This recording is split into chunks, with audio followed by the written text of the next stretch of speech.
Going up against Deus Vult from Russia.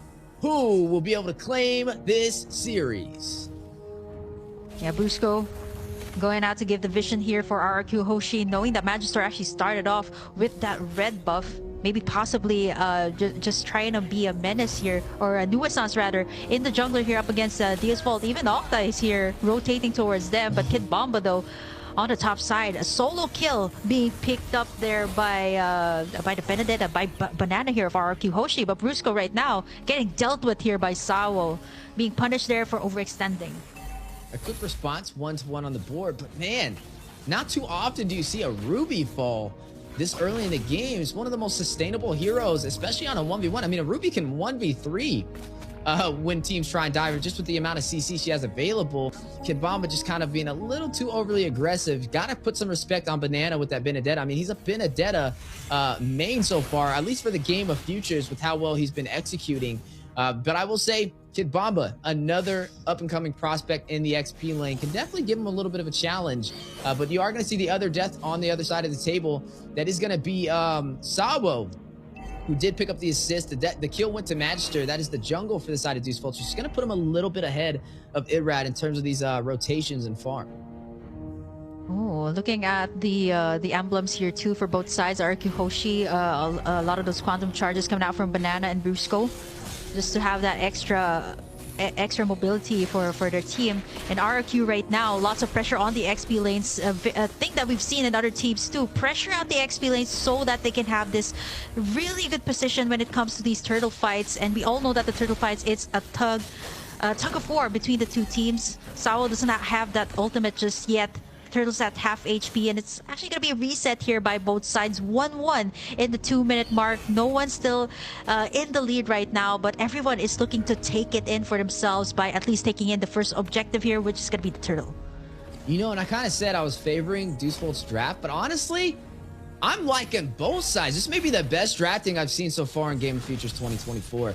Both of them have great synergy. You have the Mathilda to use the Guiding Wind to be able to keep Barats alive and get him to safety when needed. There goes that Circling Eagle over there, wrapping around from Brrq. You're going to see Banana taking some damage, use the Electrifon blow. Irad will be able to claim the turtle from side of Rrq Hoshi, and now a possible punish play. Magister very low, special migration in. Sawo takes down Banana. Octa finds Magister. Both sides still even on the scoreboard, 2-2, but Rrq Hoshi takes the first neutral objective. Yeah, definitely a better trade there. Let's take a look at the replay. What actually went down was Banana goes in for the Electro Final Blow, and then you got in that Netherrealm from Octa to save the day. It was a 1-for-1 trade. Banana was punished, but in for the price of Magister, definitely worth it here for Rrq Hoshi.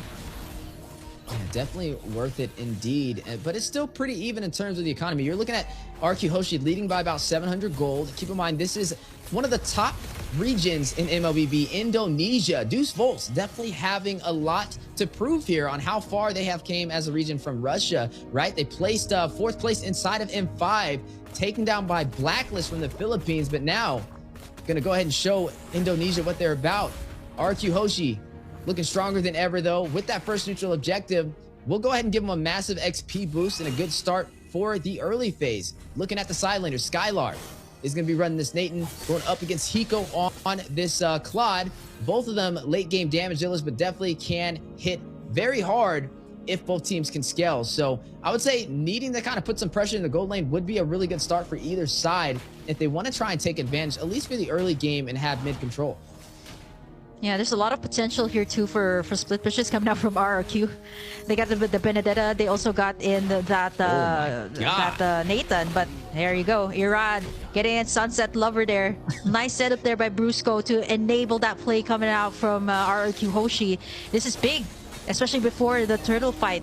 You don't have the vision coming out from the Novaria, and this is something that they definitely need right now, because you see the zoning that Banana has been doing, and at the same time the Netherrealm to keep everyone healthy when it comes to these team fights. Magister going to be starting it up. Let's take a look at the items here. So far, we actually see the Claude here. Hiko actually picking up the Corrosion side, and for Nathan, it's a very early pickup on the penetration boost. So he actually wants to go in for that magic burst damage, and then to add it all up, I think he's building up that Holy Crystal for his next item.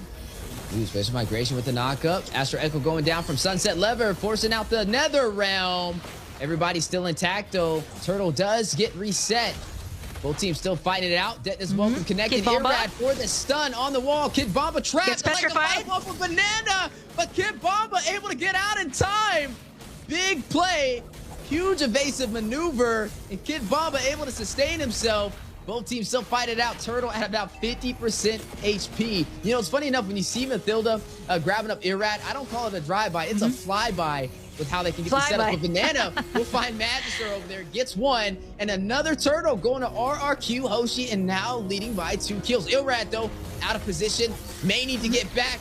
Brusco, Octa trying to get him to safety. Guiding Wind, able to slide out of there. The stun, though, Octa going in, trying to deal some damage. We'll be able to escape. A good save for Rrq Hoshi. Yeah, gets that guiding wind out, and this is exactly why the Matilda is the most picked, most banned currently in Case of the Future. Even though with the adjustments that were made to it, it still provides that kit that the team needs, but especially since the team fights right now, it's so much more evident than the previous patch. You got all these heavy CC, the Rubies, the Minotaurs that seem to be the prio pick here of a lot of the teams, and with the Matilda, it just provides so much shield. You see how much Irrad was taken in earlier, and with that guiding wind, just like that, he was able to escape that clash. You see how fast the turrets are being pushed here over at the top side and the bottom side. The same case that happened also for Burmese Mules. The space that is being given here right now. Look at all the creeps. It's being taken away here by Rrq Hoshi up against Magister that has been picked off twice already in this game. Yeah, Rrq Hoshi just way quicker to these objectives, putting Deus Vult in an awkward position. Hiko very low. Skylar rushing in, able to deal the final blow, and gets back out to safety with the power of entropy. 5-2 on the scoreboard, and now up by 4,000 gold. You did see Irrad pick up the blade armor too, already prepping for Hiko as he gets a couple more of those core items, such as that golden staff Magister to deal with some basic attacks. But Magister rushing in is going to use the mortar coils. Brusco very low. Violet Requiem for the double setup. Magister hits the decimation, takes down Octa. Irrad's still alive. Linebacker now may be able to go in, but Rat's very low. We'll go back to Skylar, finds Sunset Lever from afar. 6-3, Rrq Hoshi leading the early game. Let's take a look at that replay. Nice circling eagle there for from the side of Rrq Hoshi. They got that nice setup from Sawo though, and that tug in from Kid Bomba. It was only Octa that paid the price there, and that's what we really get when you have that Nether Realm up, right? Like, you're able to sustain anyone, you're able to do all these aggressive dives that Rrq Hoshi has been doing even under the turret here of Deus Vult. Here comes the vision coming out from the side of Deus Vult. I think it is going to go to the side of Rrq Hoshi here, but here comes the Circle Eagle once again from Brusco. Connecting a full bullseye on the Magister. Able to get away though. 1 HP escape. Nether Realm procced. Octa getting away. Good saves from Brusco so far with the guiding win on this Mathilda. I guess we're seeing why it's the most banned hero of Game of Futures 2024. I mean, just look how well he's executing on keeping his team alive. Not only providing the escapes, but providing the shields when necessary to negate the damage.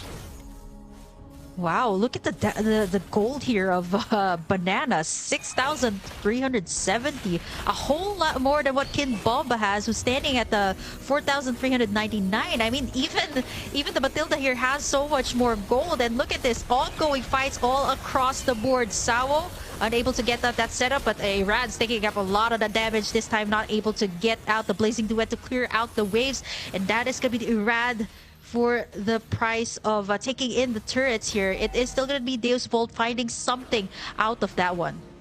It's funny you were talking about Banana's gold. He even had more gold than Hiko, and he's in the gold lane. That just shows you how well Banana is performing today, as you are going to go ahead and see the Lord take the tier 2 turret on the bot side. The map opening up for the side of Rrq Hoshi, claiming majority of the real estate for Deus Vult so far, having a hard time responding, and now down by 5,000 gold. Highest kills on the game. It's a tie between Skylar and Banana. A battle from the side laners, who we mentioned having such a strong game, especially when they went up against Team Lilgun. They had a hard time just beating them on the one-on-one matchups in the side lanes, and this is where Rrq Hoshi thrives. You're able to see Skylar often be able to beat his opponent in that lane, and the same thing with Banana running the Benedetta, able to out-rotate. But speaking of rotation, Sawo checks the push. Fish migration in for the setup, and now the Nether Realm response from Rrq Hoshi, full sending it. Kid Bomba very low, gets away from Banana. Electro final blows to safety. and neither side will find any casualties. Oh no, but Irad right in the middle of everything. Sawo does not have that setup just yet. Irad can pretty much tank up any of the damage being tossed out here by Deus Vult. 10 minutes in, Rrq Hoshi with a 32k lead. And of course, the real estate that is really pricey these days, and something that Rrq Hoshi definitely has in this game. Not only that, they can also get all the resources around the map. Deus Vult not able to take anything in as of the moment. And 30 seconds in, we're going to be seeing the first lot of gains spawn in the Land of Dawn. As for Deus Vult, they really need to have these nice setups coming out from Kid Bomba or Sawo here, and so far they've been getting it. But what's really hard is Octa's been popping in that Nether Realm, which is kind of like everybody's health is all the way back up to full, so pretty much nullifies what the setups are doing. But what they really need right now is going to be the Blazing Duet coming out from Hiko. I saw that he actually picked up the Demon Hunter Sword already, maybe going in for the Golden Staff for his next item, so he should be able to dish a great amount of damage once it at least reaches the 15 mark of the game. But Rrq Hoshi is not letting up. They're going to be taking in this Lord without any contest at all from Deus Vult. And Deus Vult needs to watch out for Skylar. He's already 2,000 gold ahead of Hiko. I mean, you see how fast he shredded down that Lord, and that's just kind of a little bit of a preview on what he's going to be able to do if it comes to these 5v5 engagements if Deus Vult is not careful. Now, they need to find a way to turn this around, right? It's not too far out of the ballpark yet for them to have a chance to turn this game in their favor, but they may have to start playing for the late game. I mean, you're seeing this Lord crash in. They're down to their inhibitors already at the 12-minute mark, and Rrq Hoshi going in for blood. Tetsusawa has to use his special to get out with Skylar. We'll find Kid Bomba on the top side. I'd like to find a blow. There's the petrify. The stun. You're going to see Blazing Duet force out Skylar. We'll find the inhibitor opening up the base for the Deus Vult. welcome. Now the counterplay. Magister very low. NetherRealm going down. Skylar with the mega kill finds Magister. 2 members down for Deus Vult, and the base has been cracked open. Rrq Hoshi completely dominating this last 12 minutes. Oh, it's only Sunset Lover, Sawo, and Hiko left to defend. Can they make it? There's a lot of minions coming in here, crashing in the base of Deus Vult. They still got that Blazing Duet, though. Can they defend this one? 12 minutes in. Rrq Hoshi just taking it in. Kid Bomba with a nice tug, but there comes the clap back here from Rrq Hoshi. Banana! Wow, 2 for the price of none. Rrq Hoshi. Everyone's still alive right now. Yeah, the Astro Echo does connect, providing a lot of slow on Rrq Hoshi, but they're still taking the fight to their home turf. They're not pulling no punches today, as they're going to try and go in for some more. Looks like they want that last inhibitor turret. It may fall. Deus Vult trying to contest, giving it their all, but Rrq Hoshi holding that Indonesian flag high, letting them know, Viva Rrq. Deus Vult's definitely need to find a way to turn this around. 11.3k for Skylar here, and Hiko standing at 9,000. Yes, he does have the core items here of the Claude, but the timing here of the NetherRealm too is something that they have to watch out for, not to mention the free hits here of Skylar, who hasn't been shut down just yet. 401 rather on the Nathan. 45 seconds in, one more Lord here could actually be it here for the side of Deus Vult. They got the Nathan here. They got the Barretts to tank everything up, not to mention the shields that Brusco have been providing. Iran has already picked up that immortality, so kind of gearing up for that final fight here up against Deus Vult. The seal play has been called out, though. Special migration for the knockup. Debt is welcome going down. Sawo taking some heavy hits, is going to be able to get out to safety, making the most out of the Guinevere with engage and disengage from that spatial migration. But now, look at Rrq Hoshi already on to the next objective. They've been doing this entire game. That hive mentality, everybody moving as a unit. Gonna go in for this Lord, and Deus Vult's not in a position to contest, but they may try to, as look at Kid Bomba thirsty for a set. He needs to open this up for Deus Vult if they have a chance. He has the Arm Offended ready, but can he get it? He's gonna use it. He finds Brusco, but is that the target he really wants? Brusco able to get away. That is Banana the midfielder, back, not the target you want. Banana wrapping around the backside. Electrify a blow. Looks at the Blazing Duet from Hiko, connected to the members of Rrq Hoshi, but not dealing massive damage. Major utility off the board for both sides, but Rrq Hoshi gaining control of the Lord pit. Now they're going down. Skylar will find Sawo. They're going in for the kill. They don't need the Lord. They want to finish it. They are on the chase. Banana with the split push capability, showcasing his mastery on this Benedetta, forcing Deus Vult back into the base, and they will claim this Lord uncontested.